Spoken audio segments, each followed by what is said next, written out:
Assalamualaikum warahmatullahi wabarakatuh. Salam sejahtera untuk kita semuanya. Perkenalkan, saya Sri Okta Mulyani, seorang dosen dari Departemen Fisika, Fakultas Matematika dan Ilmu Pengetahuan Alam, Universitas Andalas. Video ini dibuat sebagai salah satu persyaratan untuk mendapatkan sertifikasi dosen tahun 2023, yaitu bagian dari dokumen pernyataan diri dosen dalam unjuk kerja Tridharma Perguruan Tinggi yang disingkat dengan PDD UKT-PT, terutama dalam aspek pengajaran. Dalam kesempatan ini, saya akan menjelaskan mata kuliah yang saya ampu, yaitu mata kuliah ultrasonografi. Penjelasan ini mencakup DAA, Delivery, Interaction, and Assessment, yang meliputi deskripsi mata kuliah, kemampuan yang diharapkan, materi pembelajaran, interaksi dengan mahasiswa, sistem penilaian mata kuliah sesuai dengan RPS, serta rekaman proses pembelajaran dalam bentuk tatap muka di dalam kelas. Mari kita mulai dengan deskripsi dan informasi umum mengenai mata kuliah ultrasonografi. Mata kuliah ultrasonografi merupakan mata kuliah pilihan bagi mahasiswa semester 7 dengan peminatan kelompok bidang keahlian biofisika dan fisika medis dengan bobot SKS sebesar 2 SKS. Bahasa pengantar yang digunakan adalah bahasa Indonesia. Capaian mata kuliah dari ultrasonografi ini pertama, menunjukkan pengetahuan dan pemahaman tentang fisika akustik dan instrumentasi ultrasound. Yang kedua, mendemonstrasikan pengetahuan dan pemahaman tentang interaksi antara USG dan jaringan, dan kemungkinan efek biologis dalam pemeriksaan klinis. Yang ketiga, memahami berbagai jenis transducer dan aplikasinya. Yang keempat, mampu menerapkan prinsip-prinsip dokumentasi gambar dan data ultrasound yang memadai. Yang kelima, memahami prinsip-prinsip USG Doppler. Yang keenam, mampu mengamalkan nilai-nilai etika dan prinsip-prinsip hukum di bidang fisika ultrasound. Mata kuliah ultrasonografi ini merupakan mata kuliah dengan pembelajaran berbasis kasus atau case-based method, merupakan metode pembelajaran yang menggunakan kasus sebagai media. Mata kuliah ultrasonografi ini memberikan pemahaman tentang pencitraan yang berkualitas, memerlukan pemahaman dasar prinsip akustik. Oleh sebab itu, pada mata kuliah ini, mahasiswa belajar tentang dasar fisika ultrasound, transducer, organisasi instrumen ultrasound, fungsi instrumen ultrasound, dan sebagainya, sehingga dirangkum dalam bahan kajian, yaitu prinsip dan sifat USG, jenis dan pengoperasian transducer, instrumentasi pencitraan, efek Doppler, instrumentasi spektral Doppler, instrumentasi Doppler warna, artefak, dan kinerja dan keamanan. Berikut dapat dilihat rancangan pembelajaran semester yang diramu setiap minggunya, di mana terdapat bagian-bagian untuk indikator penilaian, aktivitas pembelajaran, materi pembelajaran, dan bobot penilaian. Mata kuliah ultrasonografi ini kita sajikan dalam bentuk ringkasnya untuk indikator, kriteria, dan bobot penilaiannya, di mana bobot penilaian setiap bentuk asesmennya ada kuis, UTS, UAS, dan tugas, dan semua bobot penilaian itu dibagi untuk setiap capaian pembelajaran mata kuliahnya. Di sini kita bisa lihat tabel rencana asesmen, di mana pada tabel rencana asesmen ini terdapat capaian pembelajaran mata kuliah yang diberikan presentasi setiap bobotnya. Berikut merupakan contoh rancangan tugas mahasiswa, di mana bentuk tugas yang diberikan adalah case-based method dengan cara clicker case. Ini untuk mencapai capaian pembelajaran yang pertama, yaitu mampu memahami prinsip dasar fisika ultrasound. Berikutnya, Untuk mencapai CPMK yang kedua, mendemonstrasikan pengetahuan dan pemahaman tentang interaksi antara USG dan jaringan, mahasiswa diberikan tugas dalam bentuk makalah. Makalah yang diberikan dalam bentuk tugas kelompok, maka perlu diberikan rubrik penilaian kerja tim. Demikianlah pemaparan mengenai mata kuliah ini. Selanjutnya, video pembelajaran tatap muka di dalam kelas akan menjelaskan lebih lanjut tentang prinsip fisika ultrasonografi. Untuk pertemuan ini, saya mengucapkan terima kasih atas perhatian Anda dan selamat menyaksikan. Wassalamualaikum warahmatullahi wabarakatuh. Assalamualaikum warahmatullahi wabarakatuh.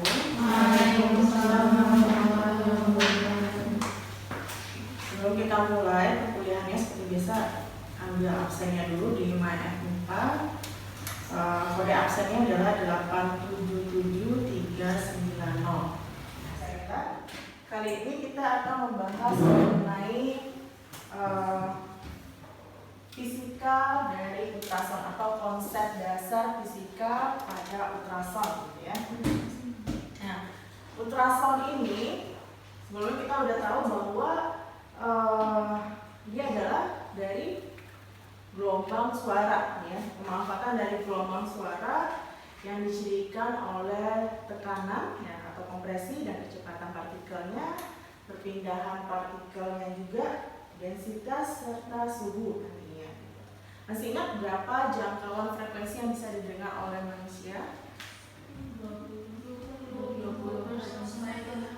20 sampai dengan 20.000 Hz. Kita akan mempelajari apa itu ultrason, gitu ya. Ini beberapa pengertian dari ultrason. Ultrason adalah modalitas pencitraan diagnostik yang paling umum digunakan, di mana sekitar 25% dari pemeriksaan atau diagnostik untuk pencitraan ini menggunakan ultrason, gitu ya. Nah, kemudian pengertian lainnya, ultrason ini adalah bentuk radiasi non-radion yang menggunakan gelombang suara frekuensi tinggi untuk menggambarkan tubuh. Jadi biasanya kita pelajari pada X-ray, CT scan, ataupun apalagi pada kedokteran nuklir, gitu ya, PET ataupun SPECT itu memanfaatkan radiasi penion. Kemudian ultrason ini jelas dia adalah gelombang akustik yang frekuensinya lebih besar dari frekuensi maksimum yang bisa didengar oleh manusia. Jadi frekuensinya di atas yang bisa didengar oleh manusia, yaitu sekitar 20 kHz.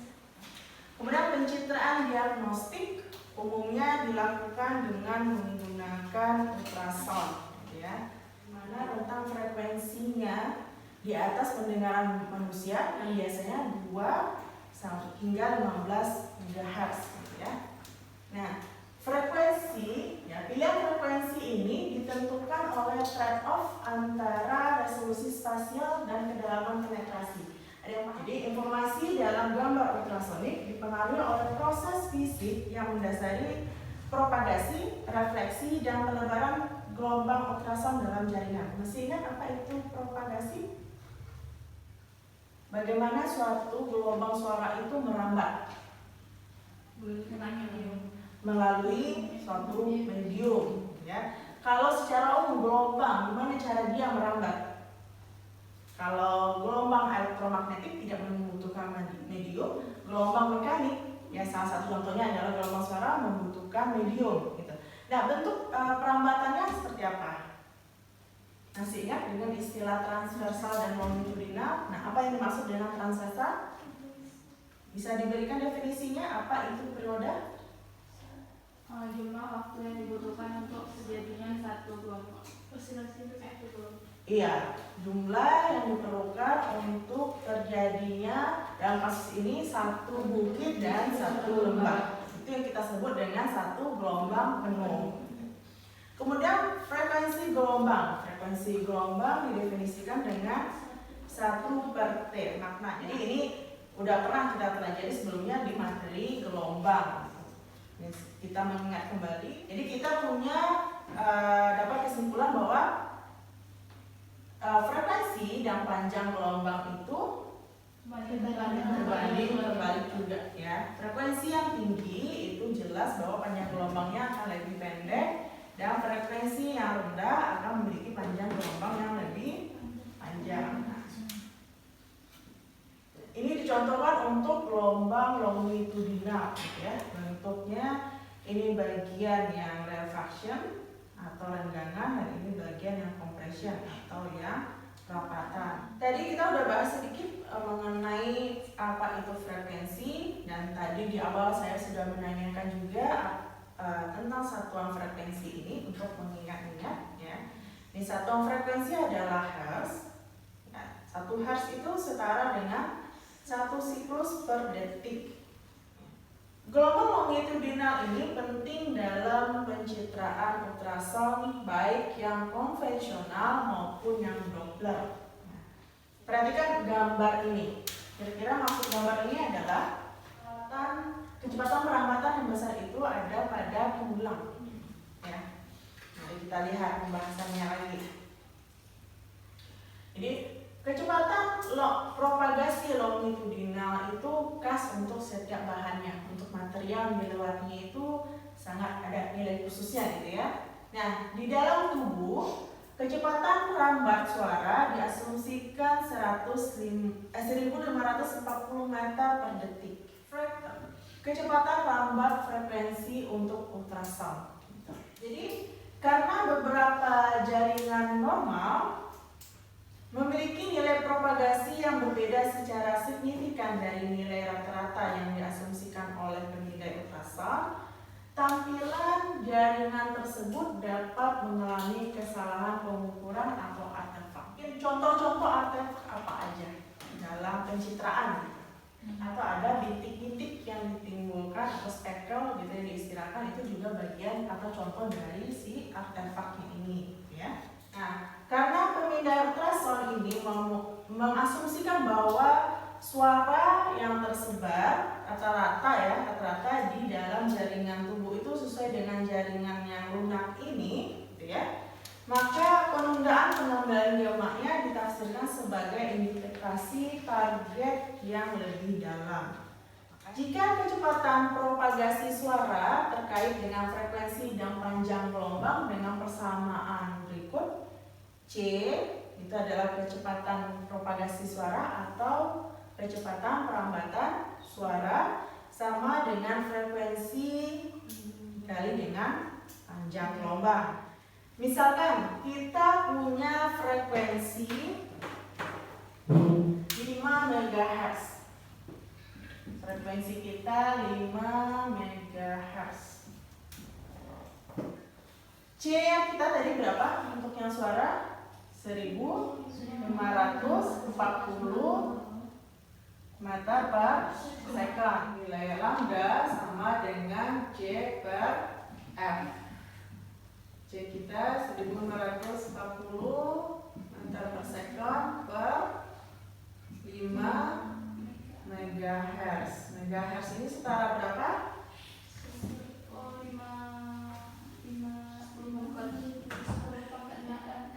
10 pangkat 6 Hz.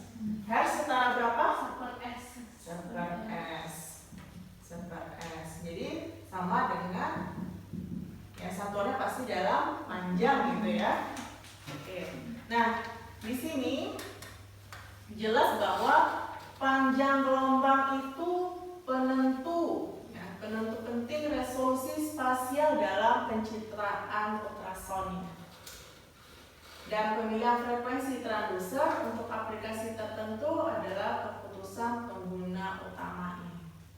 Jadi masing-masing transducer, nanti kita akan pelajari ada beberapa jenis transducer. Nah, masing-masing transducernya ini punya frekuensinya tertentu.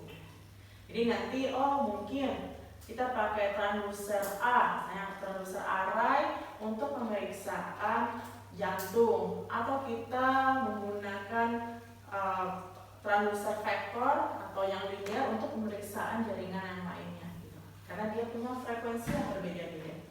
Makanya ini adalah penentu penting resolusi spasial dalam pencitraan ultrasonnya. Ya. Resolusi spasialnya bagus itu ditentukan dengan panjang gelombang.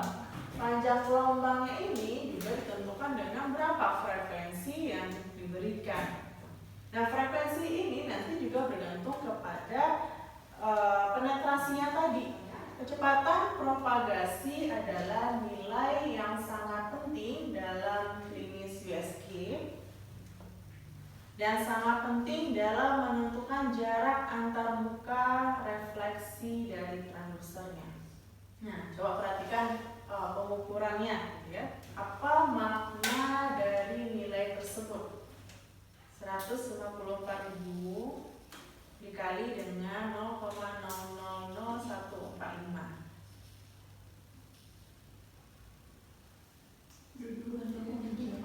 22,33.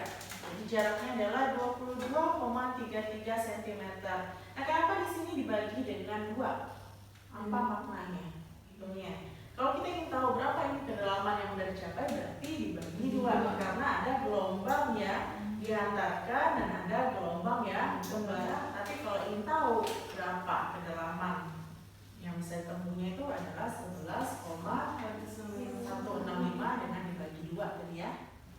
Keakuratan pengukuran ini sangat dipengaruhi oleh seberapa dekat perkiraan kecepatan suara dengan kecepatan jaringan yang sebenarnya.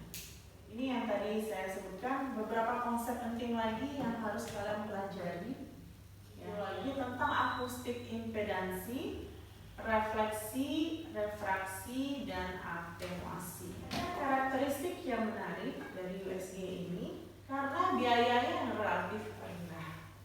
Sifat non-pen ion dari gelombang ultrasound. Jelas, berarti dia bukan gelombang yang bisa mengionisasi. Nah, apa akibat dari penion ini? Radikal bebas. Radikal bebas, ya. Nah, kemampuan untuk menghasilkan gambar real time dari aliran darah dan struktur bergerak seperti jantung yang berdetak. Kemudian kontras intrinsik antara struktur jaringan lunak yang dicapai tanpa perlu kontras agen yang disuntikan. Ini contoh beberapa aplikasi medisnya. Ultrasound ini dapat dimanfaatkan dalam pencitraan jantung, pencitraan organ perut, dalam pencitraan rahim dan janin yang sedang berkembang.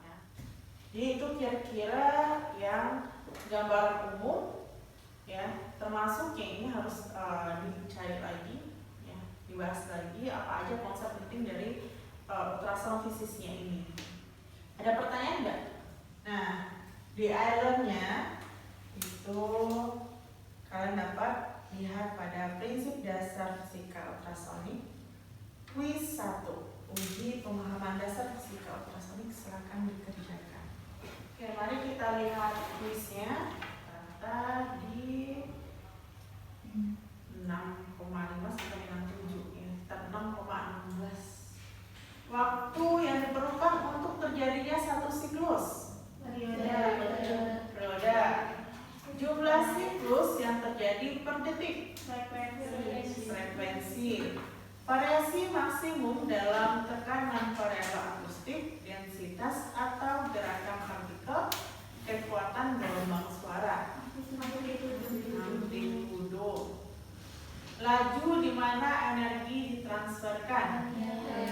Daya. Jarak yang ditempuh dalam satu siklus.